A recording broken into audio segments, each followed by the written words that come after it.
आपल्या सर्वांना माझा नमस्कार। आपल्याला कल्पना आहे की कृषी विधेयकाच्या संदर्भात दिल्लीमध्ये एक आंदोलन चाललंय आणि त्या निमित्ताने एक भारत बंदचा देखील कॉल देण्यात आलाय आणि विविध पक्षांनी या भारत बंदच्या कॉलला त्या ठिकाणी पाठिंबा देखील दिला आहे। आज खरं म्हणजे या सगळ्या पक्षांची भूमिका ही किती दुटप्पी आहे हे आपल्यापर्यंत आणि आपल्या माध्यमातून जनतेपर्यंत पोहोचवण्याकरता ही पत्रकार वार्ता या ठिकाणी आयोजित करण्यात आली आहे। आपल्याला माहिती आहे की ज्या कायद्यांच्या संदर्भात आंदोलन चाललंय सगळ्यात पहिल्यांदा हे कायदे करणारं राज्य महाराष्ट्र आहे। 2006-07 साली महाराष्ट्राने लँड लिझिंगचा कायदा केलाय। जो कायदा आज केंद्राने केला तो कायदा त्या काळामध्ये जेव्हा यूपीएचं सरकार देशात होतं आणि काँग्रेस राष्ट्रवादीचं सरकार हे महाराष्ट्रात होतं तेव्हा तो कायदा केलाय। मॉडेल एपीएमसी ऍक्ट की ज्याच्यामध्ये खासगी बाजार समित्या तयार करता येतात तोही सगळ्यात पहिल्यांदा महाराष्ट्र राज्याने केला। तोही काँग्रेस राष्ट्रवादीच्या काळामध्ये केला। आज महाराष्ट्रामध्ये अनेक खासगी एपीएमसी चालल्यात आणि त्या एपीएमसी चालल्यामुळे कुठली एपीएमसी बंद झालेली नाही किंवा लँड लिझिंगचा जो कायदा आहे तो कायदा आल्यामुळे कुठल्याही शेतकऱ्याची जमीन गेली नाही। किंबहुना महाराष्ट्रामध्ये वेगवेगळ्या कंपन्यांनी गुंतवणूक करून व्हॅल्यू चेन्स तयार केले आहेत। आपल्याला माहिती आहे नाशिकमध्ये टोमॅटोची, कांद्याची अशा वेगवेगळ्या व्हॅल्यू चेन्स आहेत की ज्यात थेट खरेदी याच कायद्याच्या अंतर्गत जो कंत्राटी शेतीचा कायदा आहे त्या कायद्याच्या अंतर्गत या ठिकाणी या व्हॅल्यू चेन्स कार्यरत आहेत। आणि म्हणून मला कधी कधी आश्चर्य वाटतं की महाराष्ट्रामध्ये ज्या गोष्टी झाल्या आणि आपल्या सरकारच्या काळात केल्या त्याच गोष्टी जर केंद्र सरकारने केल्या तर काही पक्ष ट्रॅक्टर चालवून राहिले आहेत पण त्यांना कुठलंही समर्थन हे महाराष्ट्रात मिळालेलं नाही। पण हे एवढ्या पुरतं मर्यादित नाहीये। आज या ठिकाणी जाणीवपूर्वक मी हा काँग्रेसच्या जाहीरनाम्यातले काही कागद या ठिकाणी आणलेले आहेत। हा काँग्रेसचा जाहीरनामा 2019चा आहे आणि 2019च्या जाहीरनाम्यामध्ये काँग्रेस पक्षाने म्हटलं होतं की काँग्रेस सत्तेत आल्यास बाजार समित्यांचा कायदा निरस्त करण्यात येईल आणि शेतमालाच्या व्यापाराची पर्यायी व्यवस्था उभी करण्यात येईल। काँग्रेसच्या जाहीरनाम्यामध्ये पेज क्रमांक 17 पॉइंट क्रमांक 11 याच्यामध्ये स्पष्टपणे ते असं म्हणतात की बाजार समित्यांचा कायदा हा रद्द करण्यात येईल काँग्रेसचं सरकार आल्यानंतर। एवढंच नाही तर काँग्रेसने हे देखील सांगितलंय जीवनावश्यक वस्तू कायदा संपवण्यात येईल व त्या जागी नवीन कायदा आणण्यात येईल। घोषणापत्राचा पेज क्रमांक 18 काँग्रेसच्या जाहीरनाम्याच्या पेज क्रमांक 18 मध्ये काँग्रेसने या ठिकाणी सांगितलं आहे। आणि 27 हे तर 19 आहे त्याच्या पूर्वीही 27 डिसेंबर 2013ला सन्माननीय राहुल गांधीजी यांनी एक पत्रकार परिषद घेतली आणि त्यात त्यांनी सांगितलं काँग्रेस शासित राज्यांमध्ये एपीएमसी कायद्यातून भाजीपाला व फळे डिलीट करण्यात येतील। आता याच गोष्टी केंद्र सरकारने केलेल्या आहेत तर त्याला कुठेतरी विरोध करण्याचं काम हे काँग्रेस पक्षाच्या वतीनं होताना दिसत आहे। एवढंच नाही तर आपल्याला कल्पना आहे की माननीय पवार साहेबांनी सातत्याने बाजाराच्या सुधारणेचा समर्थन त्या ठिकाणी केलंय। काल आपल्यापैकी अनेकांनी त्यांचं पत्र देखील दाखवलं।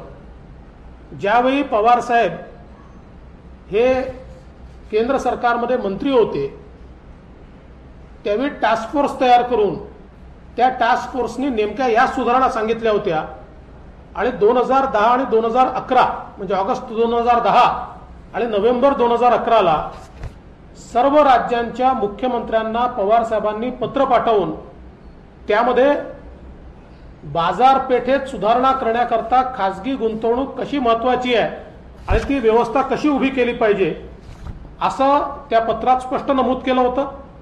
2010 मध्ये पवार साहेबांनी लिहिलेल्या पत्रात शेती क्षेत्राचा संपूर्ण विकास, रोजगार आणि आर्थिक प्रगतीसाठी चांगल्या बाजाराची आवश्यकता आहे आणि असे करायचे असेल तर मॉडेल एपीएमसी कायदा हा त्या ठिकाणी लागू केला पाहिजे अशा प्रकारचं पत्र त्यांनी पाठवलं होतं. आणि त्यातल्या काही बाबी या जर आपण या ठिकाणी बघितल्या तर त्यात अतिशय स्पष्टपणे ते असं म्हणतात की as you are aware the agriculture sector needs well functioning markets to drive growth, employment and economic prosperity in rural areas for the country.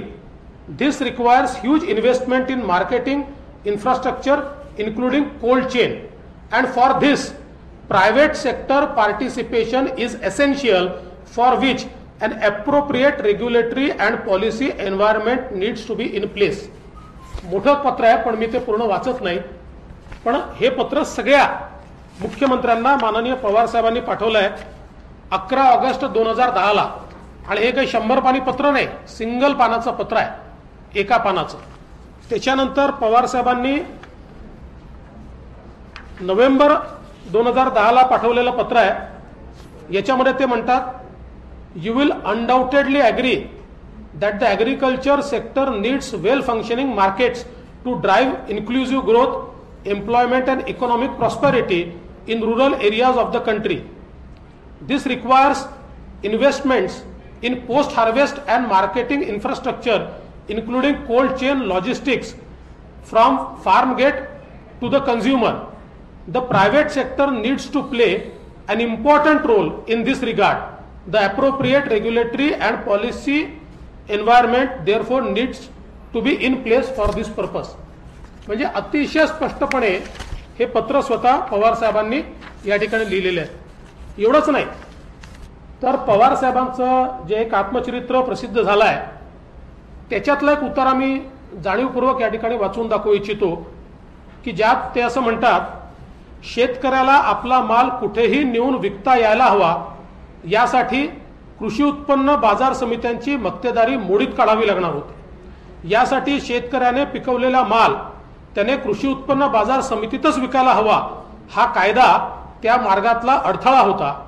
बारामतीमधला माझा शेतमाल जेव्हा मी कृषी उत्पन्न बाजार समितीच्या मुंबईच्या किंवा पुण्याच्या बाजारपेठेत नेतो तेव्हा हमाल, मालाची चढ उतार करणारे माथाडी, वाहतूक यांच्यावर मालाच्या उत्पादन मूल्याच्या जवळपास 17% अधिक खर्च होतो. तसंच तयार मालाची साठवणूक, शीतगृहांच्या सुविधा, सुयोग्य वेष्टन यांच्यासारख्या गोष्टींचा अभाव असल्याने शेतात पिकलेल्या एकंदर मालातला 30% माल खराब होतो. या साऱ्याचं मूल्य काढलं तर देशभरात दरवर्षी सुमारे 55,000 कोटी रुपयाचा शेतमाल खराब होतो, वाया जातो. ही राष्ट्रीय हानी आहे. आमच्या शेतकऱ्यांनी सारा माल बाजार समितीच्या मंडईतच विकला पाहिजे हे बंधन का, हा माझा प्रश्न होता. अन्य कोणतंही उत्पादन कुठेही विकण्याची मुभा असताना शेतमालाबद्दल असं बंधन निश्चितच चूक आहे. शेतकऱ्याला त्याच्या उत्पादनाची योग्य किंमत मिळते आहे अथवा नाही याची देखरेख, याबाबत सरकारची देखरेख असावी म्हणून स्वातंत्र्यानंतरच्या सुरुवातीला कृषी उत्पन्न बाजार समितीची निर्मिती केली गेली. पण ही रचना आता कालबाह्य झाली आहे. उत्पादकाला त्याचा शेतमाल कुठेही विकायचं स्वातंत्र्य हवंच, अगदी परदेशात सुद्धा विक्रीची परवानगी द्यायला हवी. हे माननीय पवार साहेबांच्या आत्मचरित्रात हे त्यांनी स्वतः त्या ठिकाणी नमूद केलेलं आहे. एवढंच नाही तर इतरही पक्ष जे आहेत, आणि मी एक गोष्ट स्पष्टपणे नमूद करू इच्छितो, पवार साहेबांनी कायद्याच्या तत्वाला कुठेही विरोध केला नाही. आपण सुरुवातीलाही बघितलं असेल, पवार साहेबांनी एक दिवस अन्नत्याग केला होता. त्या दिवशी कायद्याच्या मूलभूत तत्वाच्या विरोधात नव्हता. त्यांनी स्पष्टपणे असं सांगितलं होतं की याच्यावर अजून व्यापक चर्चा हवी होती आणि ज्या पद्धतीनं मेंबर ऑफ पार्लमेंट्सला सस्पेंड केलं त्याबद्दल मी अन्नत्याग करतोय. किंवा काल परवाही मूलभूत तत्वांवर ते बोललेले नाहीत. ते स्पष्टपणे असं म्हणालेले आहेत की याच्यावर अधिक व्यापक चर्चा व्हायला हवी होती, याच्यावर स्टँडिंग कमिटीमध्ये ते जायला हवं होतं. म्हणजे कुठेही याच्या मूलभूत तत्वांना त्यांनी विरोध केला नाही, कारण याची मूलभूत तत्व ही त्यांच्या काळामध्ये त्यांनीच प्रतिपादित केलेली किंवा पुढे नेलेली ही सगळी तत्व आहेत. आणि म्हणून या ठिकाणी हे देखील अतिशय स्पष्ट करण्याची आवश्यकता आहे. आता इतर पक्षांचे जर आपण बघितलं की जे पाठिंबा देत आहेत द्रमुक पक्ष, आता द्रमुक पक्षाने 2016च्या विधानसभा निवडणुकीत शेती सुधारणांचे विधेयक आणण्याचं आश्वासन दिलं होतं आणि ज्या तरतुदी आता केंद्र सरकारने केल्या आहेत त्याच तरतुदीचं आश्वासन डीएमकेने 2016 साली त्यांच्या जाहीरनाम्यात दिलं होतं. त्याचे देखील काही स्नॅपशॉट्स माझ्याकडे या ठिकाणी आहेत. आणि त्यांनी comprehensive agriculture produce marketing exchange हे आम्ही गठीत करू आणि राष्ट्रीय व आंतरराष्ट्रीय पातळीवर शेतकऱ्यांना वेगळी बाजारपेठ उपलब्ध करून देऊ, अशा प्रकारे द्रमुक पक्षाने या ठिकाणी सांगितलं होतं. आम आदमी पार्टी ही आता या आंदोलनात सम्मिलित होते आहे, पण दिल्ली सरकार हे पहिलं सरकार होतं की ज्यांनी 23 नोव्हेंबरला हे सगळे कायदे त्यांच्या विधानसभेत मंजूर केले आणि त्यामुळे ते दिल्लीमध्ये लागू आहे. आणि असं असताना देखील या ठिकाणी आम आदमी पार्टी ही भारत बंदला समर्थन देते आहे. एवढंच नाही तर अकाली दल 12 डिसेंबर 2019 रोजी जी काही कृषीची स्थायी समिती आहे त्यात अकाली दलाने जी भूमिका घेतली होती ती अशी होती, एपीएमसी भ्रष्टाचार आणि राजकारणाचे अड्डे बनले आहेत, केवळ दलालाचा तिथे बोलबाला असतो, त्यामुळे एपीएमसी शेतकऱ्याच्या हिताचं काम करत नाहीत आणि म्हणून त्याला पर्यायी व्यवस्था उभी करावी, अशा प्रकारे अकाली दलाने 12 डिसेंबर 2019च्या स्टँडिंग कमिटीमध्ये भूमिका घेतलेली आहे. 3 जून 2020 रोजी याच्यावर जेव्हा अध्यादेश आला त्यावेळी अकाली दल सरकारमध्ये होतं आणि अध्यादेशाला त्यांच्या मंत्री हरसिमरत कौर यांनी कॅबिनेटमध्ये कुठली त्याचा विरोध केलेला नाही. त्या कॅबिनेटमध्ये त्या होत्या आणि कुठलाही विरोध हा त्यांनी त्या ठिकाणी केलेला नाही.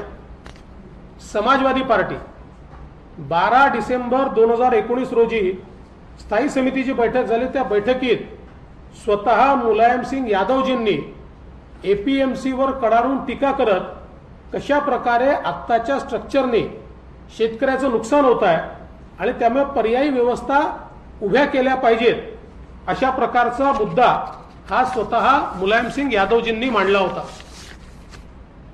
शिवसेनेने तर आमच्यासोबत सरकारमध्ये असताना फळं आणि भाजीपाला या नियमनमुक्त करण्याच्या आमच्या निर्णयाला पूर्ण समर्थन दिलं होतं आणि तेव्हापासून महाराष्ट्रात ते नियमनमुक्त आहे आणि सगळ्यांनी त्याचं समर्थन केलं आहे आणि त्याचा प्रचंड मोठा फायदा हा शेतकऱ्यांना त्या ठिकाणी झालेला आहे. संसदेच्या स्थायी समितीत देखील खासदार विनायक राऊतजी यांनी एपीएमसीच्या संदर्भात केलेली चर्चा याच प्रकारची आहे की कशा प्रकारे तिथे शेतकऱ्यांवर अन्याय होतोय. तृणमूल काँग्रेसचे खासदार अबू ताहिर खान यांनी स्थायी समितीत स्पष्ट भूमिका मांडली की एपीएमसीची व्यवस्था पूर्णपणे बदलली पाहिजे. आणि डावे पक्ष 2007 ते 12च्या काळात पंचवार्षिक योजनेत एपीएमसी हटवण्याचा उच्चार करण्यात आला होता, त्याला डाव्या पक्षांनी पूर्ण पाठिंबा दिला होता आणि काही राज्य सरकारमध्ये त्याचं पालनही त्यांनी केलेलं आहे. त्यामुळे मला असं वाटतं की आज जे सगळे वेगवेगळे पक्ष भारत बंदला समर्थन देत आहेत, बहती गंगा में हात धोना असा एक हिंदीतला वाक्प्रचार आहे, अशा प्रकारे दुटप्पी भूमिका घेऊन आपल्या मूळ भूमिकेपासून दूर जात या ठिकाणी भूमिका घेत आहेत. खरं म्हणजे आपण जर बघितलं तर नवीन कायदे झाल्यानंतर पंजाबच्या व्यतिरिक्त देशात कुठेही आंदोलनं झालेली नाहीत, कुठेही झाली नाहीत. पंजाबलाच ते आंदोलन झालं आणि पंजाबचे आणि बॉर्डरिंग हरियाणाचे शेतकरी पहिल्यांदा हे दिल्लीमध्ये गेलेले आहेत. त्यामुळे या कायद्यांचा, आणि जसं मी सांगितलं की महाराष्ट्रात तर गेले अनेक वर्ष हे कायदे लागूच आहेत. देशातले 8 राज्य असे आहेत की ज्या राज्यामध्ये यातले 2 कायदे, 1 कायदा किंवा 3 कायदे हे ऑलरेडी लागू आहेत. आणि म्हणून मला असं वाटतं की या ठिकाणी केवळ मोदीजींच्या सरकारचा विरोध करण्याकरता, विरोधाला विरोध म्हणून शेतकऱ्यांच्या हिताच्या कायद्यांना विरोध केला जातोय आणि भारत बंदमध्ये सामील होण्याचा हा जो काही या सगळ्या पक्षांचा निर्णय आहे ही पूर्णपणे दुटप्पी भूमिका आहे. हे कायदे पूर्णपणे शेतकऱ्यांच्या हिताचे कायदे आहेत. शेतकऱ्यांना नियमनमुक्त करणारे कायदे आहेत. त्यांच्यावर केवळ एपीएमसीत माल विका आणि एपीएमसीचा सेस द्या, ही जी काही भूमिका होती त्याच्याऐवजी तुम्हाला पाहिजे तिथे विका. एपीएमसीत विकायचं असेल तर एपीएमसीत विका, सेस द्यायचा नसेल आणि बाहेर चांगली किंमत मिळत असेल तर त्यात विका. आणि सगळ्यात महत्त्वाचं की एमएसपी बद्दल जे बोललं जात आहे या कायद्यामध्ये स्पष्टपणे लिहिलं आहे की सरकारने ठरवलेल्या किमतीच्या खाली विकता येणार नाही. आणि यापूर्वी इतके वर्ष यूपीएचं राज्य होतं, एमएसपीच्या संदर्भातला कुठलाही कायदा हा यूपीएने केलेला नाही. पहिल्यांदा या कायद्यांमध्ये येत आहे की ठरलेल्या किमतीपेक्षा कमी किमतीत हे विकता येणार नाही. आणि म्हणून मला असं वाटतं की जाणीवपूर्वक एक अराजक तयार करण्याकरता हे सगळे विरोधी पक्ष एकत्रित येतात. पण देशातले शेतकरी सुज्ञ आहेत आणि देशातले शेतकरी हा त्यांच्या हिताचा कायदा असल्यामुळे निश्चित या कायद्याचं समर्थन करतील. दररोजच्या नवनवीन बातम्या व घडामोडी जाणून घेण्यासाठी शबनम न्यूज चॅनल सबस्क्राईब करा व बेल आयकॉन प्रेस करा.